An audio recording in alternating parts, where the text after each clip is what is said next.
What's happening, plebs? We're here with a Shaddoll Zoo list, and it's from 6th place at the Brotherhood Regional here, piloted by our good friend Mr. Thomas Water Biscuit. You wanna take it away and tell us a little bit about this deck and why you played this deck? So basically, the idea behind it is Zoo's a very powerful engine, and it creates many pluses, which we all know because it's the reason why everyone switched to the deck. I just didn't really like the idea that when you're searching with Bullhorn, or is it Bullhorn, or is that what Yeah, it's called? Broad Bull. Yeah. Um, I didn't like the fact that everyone was just okay with searching effectively a quick play Axe of Despair. And I felt like I wanted to set something that actually contributed to my combos and actually advanced my game state. So you had Black Sheep here, which discards itself to add poly, right? Yeah, so basically, the idea is you end with a Dryden and a Kagasuchi from the rat with a search for a polymerization. So with the 5 cards that you mill from Kagasuchi and the 4 cards in hand, if you have access to 2 Shaddoll monsters, and even like some of the time you don't even need to discard the Black Sheep for the poly, because if you have poly in hand or one of your 3 Shaddoll fusions or something, you can just keep that in hand as a dark monster, and it just creates Winder. So then you end with a Dryden, a Kagasuchi, and a Winder. And again, especially for like the most prominent deck, which is Kaiju Zoo, it's just a card that they can't really deal with because it's stopping their Zoo combo because they can only special summon once per turn with Winder. And if they do like Slumber and stuff, you can just chain to pop Dryden by itself, and then they don't get any Kaiju summons because Kagasuchi protects itself and Winder protects itself, and because it hasn't destroyed anything, the Kaijus don't summon themselves. It's just generically a strong turn 1 board. I did try it before the week before. That's literally a 1 card combo. Like, Yes, assuming that you yes. can like draw any of your other Shaddolls or mill something. Yeah. It's effectively a one first turn, just it's a massive floodgate and just a crazy board that has to is really hard to out. But like it can play quite well like into later game as well, because I added in Zodiac Combo and Whiptail so that you get more value from your Tenkies and can sort of redo your combos. It doesn't have the best attrition compared to like the other Zoo versions, but because you just have such a insane turn on board compared to all the other Zoo variants, like you just have such an advantage over them already. So one other interesting thing here that stands out to me is this fucking Pot of Desires that you played. So you played 39 cards in Pot of Desires. No Yeah. fear whatsoever from banishing your rat. So like, how did that go then? Was it good in the end, or?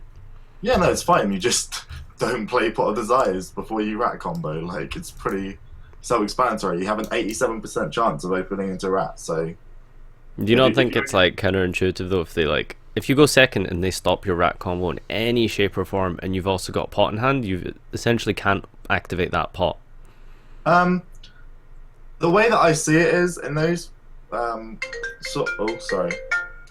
those sort of scenarios where they've stopped your rat combo and that you're in an awkward position like that, most of the time you're going to be fearful of dying next turn anyway. And if you have other cards in your deck like Shaddoll Fusion and other ways to get to rat like Barrage and Terratop and stuff. So if you don't have those in your hand anyway, and like you're being stopped like that, like you might as well Desires, because you're probably not going to get another turn anyway. So you just need those extra cards to try and see if you can actually come back into the game. Okay. You decided to play instant fusion as well with just the 1 northern target and no Theseus. How was that?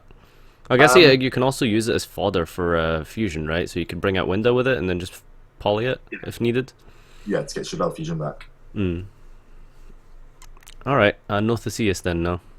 No, I mean, like the extras kind of tight as it is. Like I want to put like a Shaq, and maybe Duncan was talking to me about trying Grista and all these other random Shaddoll fusions, but like, yeah, you just don't really have the room. Like maybe cut the break sword and stuff, but like to involve other cards like that, you're gonna have to involve other extra deck spaces, which just isn't possible. Yeah. Alright, I mean, main deck seems pretty solid, and like, I guess it's pretty self-explanatory for everything. One of the things that I probably should say is because two Squamata seems a bit weird. Um, because obviously that's the best one to mill from like Kagasuchi.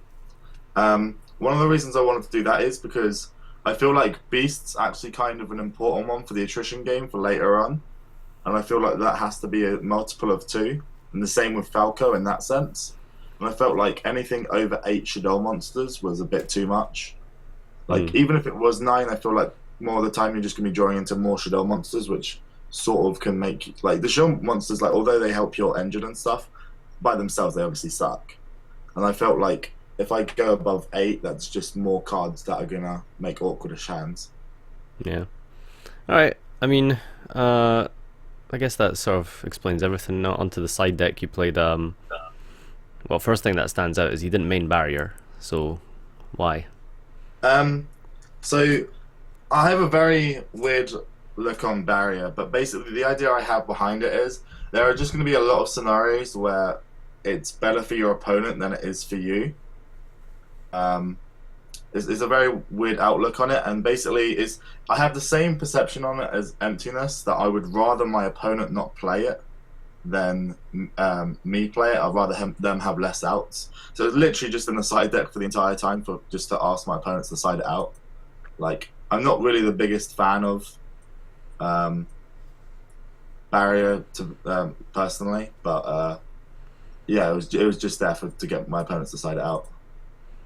But I mean, if you main it and instead of like Pot of Desires, hypothetically, like you could just rat combo, do like the whole ideal turn one board of like Winda, Kagasuchi, Dryden, and then you set barrier, and then that's like Oh, what for sure. what Like beats it that? has. Don't get me wrong. There are going to be times where it's just going to like be insane, but like I'd rather a card like Desires in there instead, which helps me after my rat combo to actually get to more combo pieces and stuff. Whereas like there are just going to be a bunch of times where otherwise I'm not going to have like if I have barrier with it, like it's just going to create sort of awkward hands with the shell monsters and stuff. All right, and then you played the board wipes. I guess are pretty generic, just for going second. There's a Oh, yeah, yeah. then the back row hit. You played two MST, one Cyclone. What's how come you played that ratio? It was more that after Thomas Rose topping with Chainburn, I felt a bit more worried about because I was using triple Cyclone, but I felt like I wanted something a bit more than just decrees. Like I still want spell and trap removal to like M phase stuff, and I felt like Cosmic Cyclone's a bit risky in that sense. So this Because is literally just for Chamberlain, then, not for like back row decks or anything. yeah, the MSTs is that like, and then like Cyclone's really good against a bunch of scenarios, but like MST can be fine against some of those scenarios. Yeah. And then some other spice here. We saw Econ.